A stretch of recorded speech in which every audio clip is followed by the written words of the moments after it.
Why was this labor harder? What was different than the other one? We're gonna explain that. I'm gonna include some never before seen footage. Are you gonna show the explosion of liquid? The baby was still somehow stuck. This is a big baby. At this point going forward is when you were just existing. Even the funeral is still on my mind as I'm in labor. Ooh. Part of me wants to take the epidural. To put your arm this way. I'm singing through contractions, and genuinely, you guys, I'm not kidding when I say it really helped take away some of the pain. Hi everyone, welcome back to my channel. Today I have my two best friends with me to share my labor story. Why are they here? Because they were there. And I thought it would be way more fun than just me talking in another video by myself. So sorry it's taken a long time for me to get this video up. I'm already 2 months postpartum. So my vlog has already been up, my actual labor vlog, which shares obviously a lot of what's going on, but I feel like it doesn't really include all the details of what's happening, and there's like a chunk of a couple hours missing because none of us could grab the camera because things got so crazy in that hospital room. So yeah, we couldn't explain everything going on in there, and I know a lot of people have been asking questions about why was this labor harder? What was different than the other ones? If you haven't seen my other labor vlogs, check them out. But I guess quickly, the backstory, my first son was a medicated labor, very smoothly, very good experience. Second was unmedicated, also a very positive experience overall. This one was also unmedicated, but just a lot more difficult and longer. We're gonna explain that. I'm gonna include some never before seen footage that I didn't include in the labor vlog. So this is your warning. Warning, warning. This video will be, okay, I'm not gonna show everything, but I'm gonna include some Are you gonna show the explosion of liquid? I'll share some extra stuff that wasn't in the other one. So please only watch this if you can handle this and enjoy this type of content, you know? Who enjoys this type of content? Other moms that love talking about labor, yeah. Do you know what your wife does for a living? Okay, so many of you know that we moved right before I had the baby, basically a month before.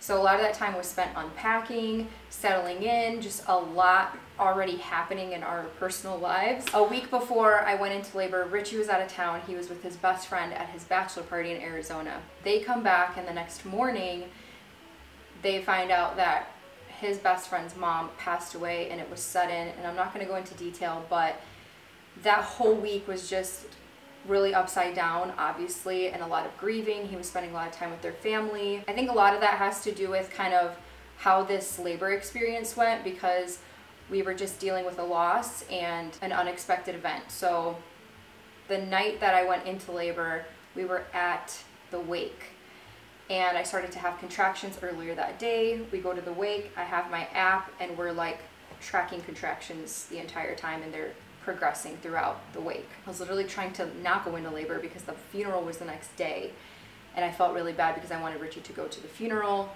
He was exhausted from the entire week, being at his friend's house and being with them the whole time. I was exhausted from being with the kids alone that whole week. There was a lot of exhaustion, and we weren't really able to mentally prepare for what was going to happen with this baby. We get home from the wake, we decide, okay, we should go to the hospital. I am truly in labor. You're obviously really tired. I worked out that morning. I've been on a fitness journey, and I was up since 4 a.m. Almost 24 hours of being awake. I literally had nothing. Yeah. So while she's trying to labor, my body was, I've never been that tired in my life. My body was physically shutting itself down. Yes, I have a lot of footage of Richie just sleeping in random places. Okay, so our KiwiCo boxes came in today, which is a really good time because I'm hoping to soon transition Theo out of our bassinet in our room to his own room, which means Aria will be moving into Jace's room. So a lot of transitions happening, and I want to go through all of the baby stuff to really figure out what I can actually keep out for activities. He's just flying through his milestones. He's super strong. He's growing really fast. He's everything feels so much sooner than my other kids were. So I want to make sure I have the best activities and toys for brain development out for him in his room. So I want to thank KiwiCo for sponsoring today's video. KiwiCo makes seriously fun learning for kids of all ages. And the KiwiCo Panda Crate was developed especially for infants and toddlers from 0 to 36 months. And they're created in partnership with childhood development experts, and they arrive every other month. So each crate will contain 2 months worth of content. What I love is that it helps babies learn by what they do best, which is just playing and exploring, and most importantly, interacting with adults in their lives and even other children in their lives. So a lot of these items are safe enough and soft enough that even Aria, who is my rougher toddler that doesn't quite know how to be gentle yet with Theo, is able to have some of these items and entertain the baby without me being too scared. And for our daily routine, that's perfect because a lot of the times in between his feedings, I'm just setting him down here in the living room on this mat, which I notice is keeping him entertained and stimulated a lot longer than when I was just putting him on a blanket here. I really don't believe that infants and toddlers need too much when it comes to activities, and it's really just all about sensory, exploring your environment, working on those fine motor skills, very open-ended play. We started using KiwiCo when Jace was just a baby, so it's been nice to continue that with Aria and now with Theo. And it always gives me such peace of mind knowing that it's research-backed, science-based, and brain-building play, which is what I want for my children. So if you want to try it out and support my channel, you can go ahead and click the link in the description or use my code Nicole in all capital letters to get 50% off of your first month. Anyways, they check me in triage. I'm thinking I'm like well progressed in this labor, and then they're like, you're 1.5 centimeters dilated, which is like the worst news you can get in triage, because the last thing I wanted to do was be stuck there and have to walk around on the floor, because that's what they make you do. They're like, you need to progress this labor, otherwise, you know, we're gonna send you home if it doesn't progress. At that point, I'm like, well, we've already drove all the way here. We already decided he's not going to the funeral in the morning. So like, I need to have this baby because I didn't want to have to do all of that. And then you miss the funeral and everything. Yeah. So like even the funeral is still on my mind as I'm in labor. You're stressed out, which is probably working against you. Yeah, it's not right. It's not working for you. He's literally knocking out in the triage, you're like sleeping.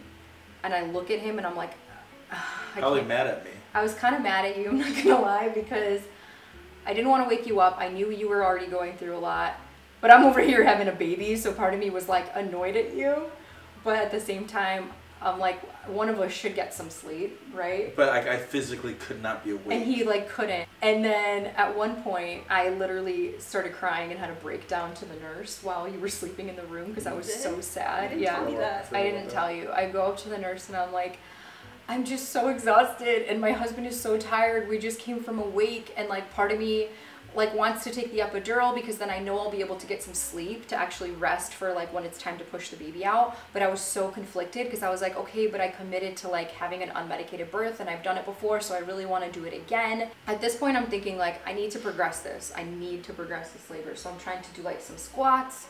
I'm doing nipple stimulation, which if you saw one of my other videos, I talk more about that. Did it work? Yes, it helped progress it because then they check me after a couple hours. Surely enough, I progressed to like 3 to 4 centimeters. So they're like, we can admit you now. At what point in time was this? It's like 4:30 a.m. We spent a few hours in there. We get admitted to the room. I knock out again. Richie knocks out again.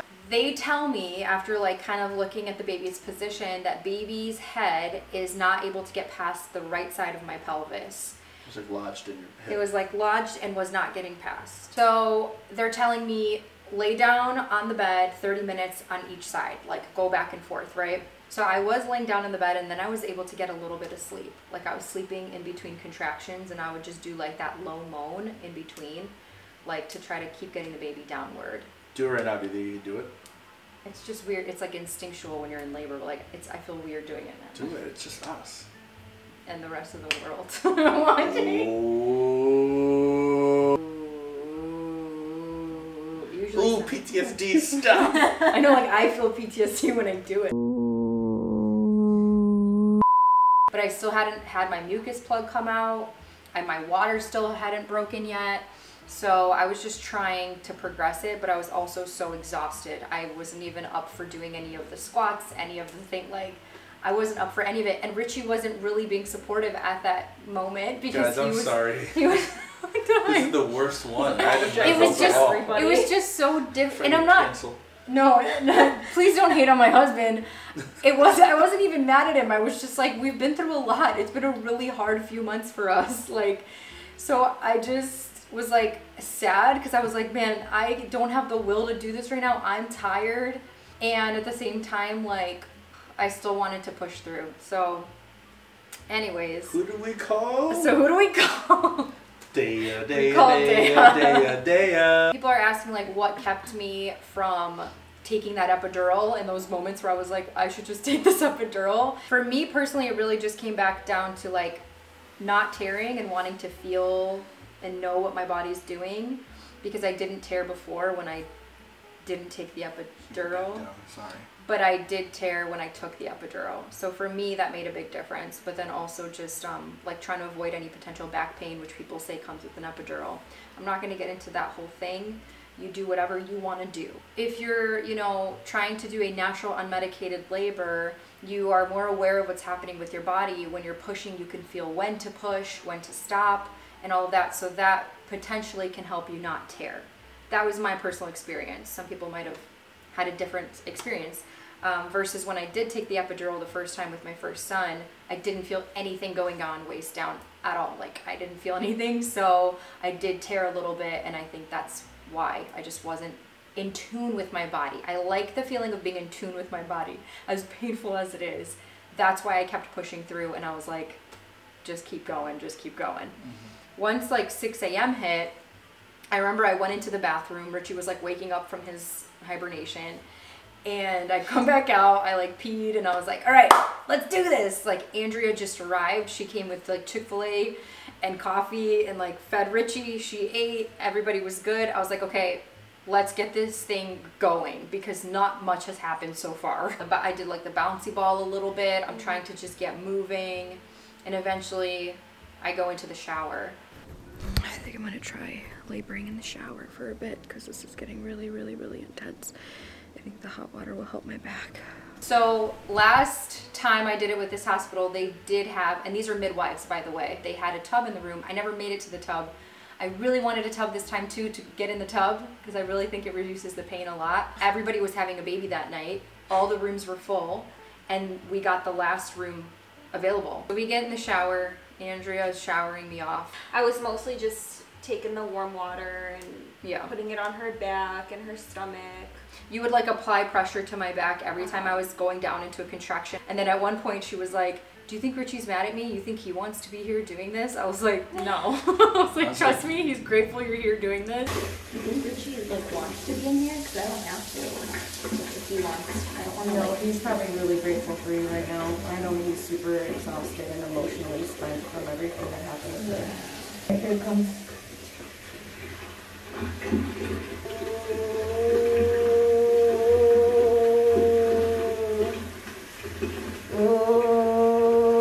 She was so great. Like, it was wonderful having you. Andrea's just like the perfect like fake doula.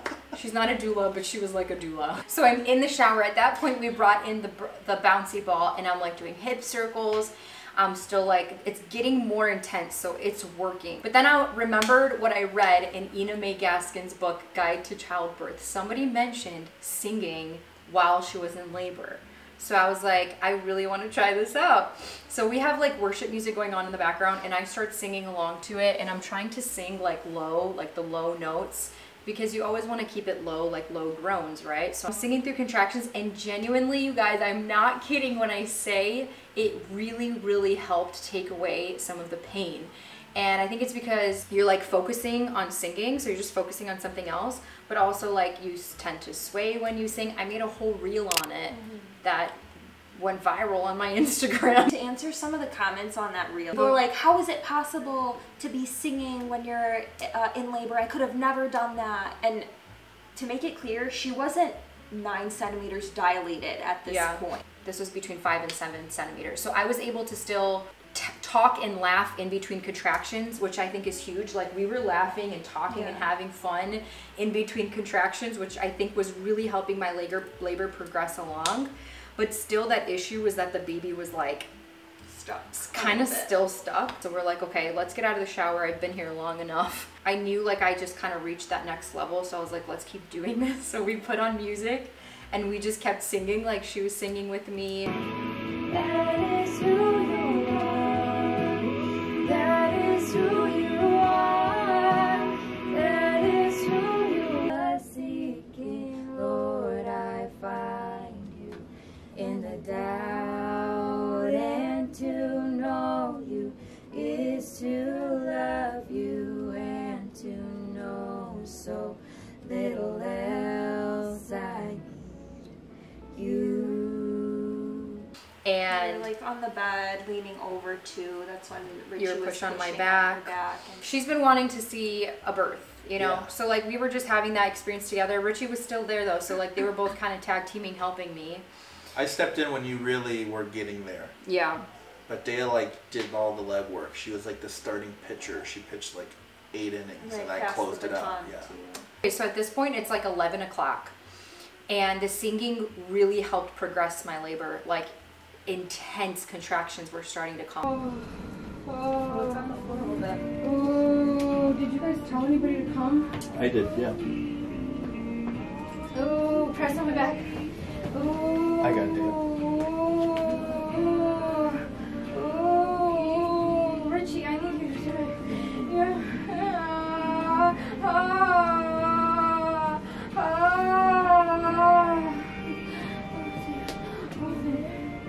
Stay open. Oh. Stay loose, don't get tight.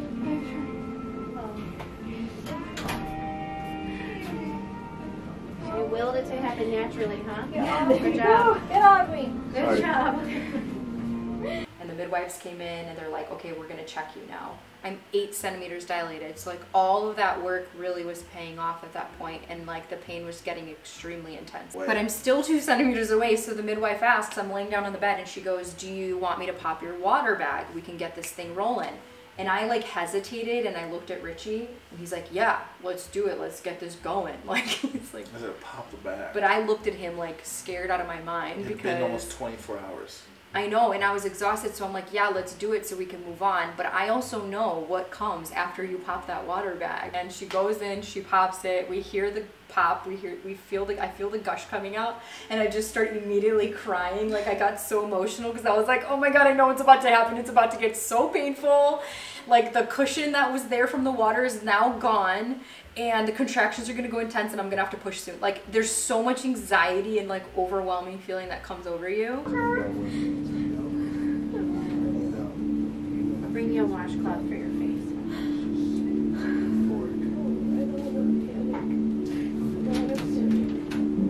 This point going forward is when you were just existing. Like you were like wasting away and you were just existing. From here on out was like where everything got nuts, and none of us even grabbed a camera to film because they were right by my side supporting me through this whole next hour and a half. First I started on all fours, but then like that position wasn't working and they wanted the baby, like the baby was still somehow stuck. Okay, he was big. Yeah. They were like, this is a big baby. Number two, he was still kind of not in the best position. He was still kind of not getting past a cervix. So she was saying push, and I'm going to try to move his head past the cervix that's still there. And she went inside and flipped it. She had to like, well, she couldn't though. She couldn't, like, she tried I think on 3 or 4 different contractions, and he like wouldn't get past the cervix. We would lay on one side, his heart rate would drop, and then they would need you to move to the other side, and that would help a little bit in lifting the heart rate back up, but then it would drop back down again, and they kept having you kind of move from side to side.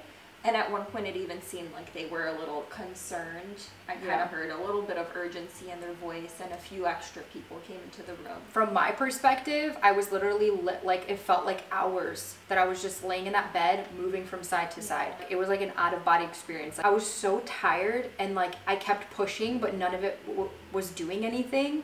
And then they would tell me not to push, so that was really painful, not pushing when like I needed to.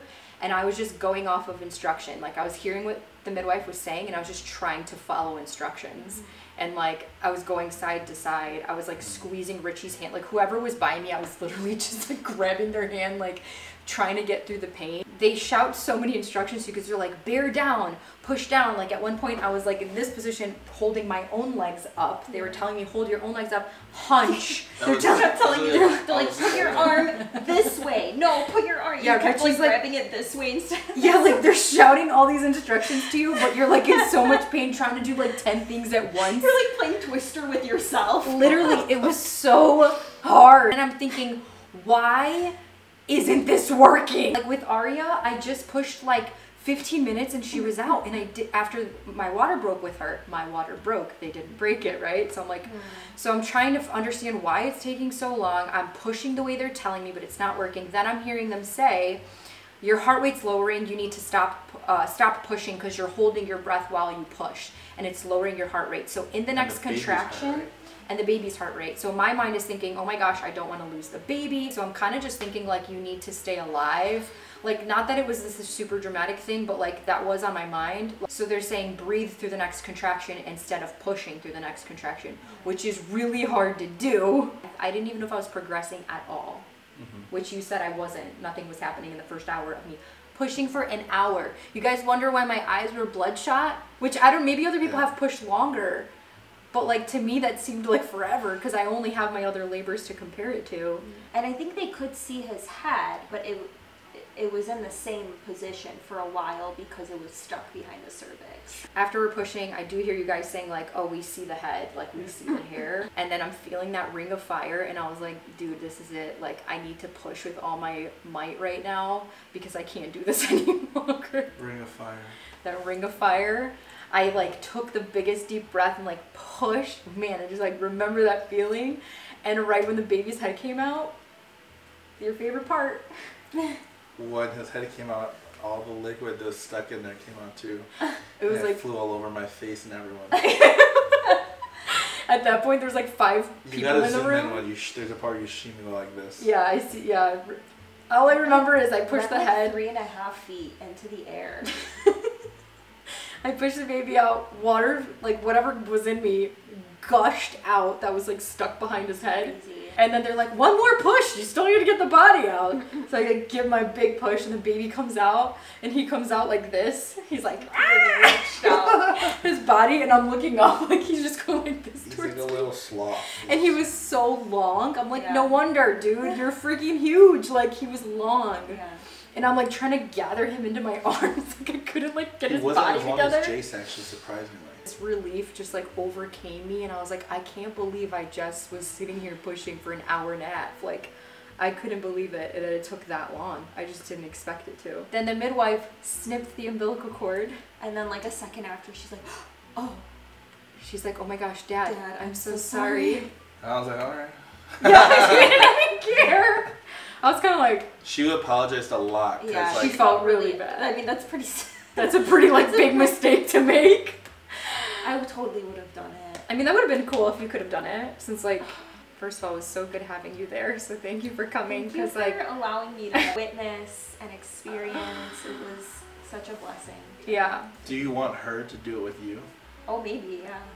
I'll be there for you. Yeah, I think in the end, I'm glad I stuck through with the birth plan. I'm glad I didn't take the epidural, even though like it was so difficult. I mean, right after I felt like, wow, if that was my experience with my first kid, I would have never done unmedicated again because I was so exhausted and like borderline traumatized from the whole thing. But now that I'm 2 months postpartum, you know, You ready to go again? no, I'm not ready to go again, but you are kind of like, oh, I could do it again if I needed to. That's the wild thing about like childbirth. You're just like, I've done it before, so I can do it again surely. But like, I don't know. If I had another kid, I don't know what I would do. Ultimately, I think that it was a lot more challenging because he was bigger. He was in a weird position. I think he was in a weird position because I didn't have time to physically prep for it. I think with all the stress and anxiety, everything going on in our personal lives, that affected it. So much of what's going on in your head affects what's happening. So, Dale, oh! Dale, what do you want to eat? Sorry, a bird just flew right into our window, like literally just flew in the glass. Why do you keep that with enough? We need to wrap this up. Overall, Still so grateful that I was able to do an unmedicated birth, that there wasn't any major emergencies. You know, everybody was safe and healthy at the end of the day, and that's all that matters. That's all I can ask for. Like, I know it was my hardest birth. I can only go off of my experiences, and that was the hardest one, but I know it surely is not like the hardest of all time. Sorry, I'm looking at questions people ask on Instagram. I did not tear. I did not need any stitches at all. I was shocked because of how long I pushed. I was like, surely everything down there is destroyed. But no. Do you see what I mean? All right, guys, thank you so much for watching this video. I hope I answered a majority of your questions, and thank you for all the love and support, especially through this pregnancy, through the labor, through our move, through all of these things. We love you guys so much and appreciate every single one of you, and I will see you in the next video. Wow, all that for just the hand transition. I did. It hurts so bad.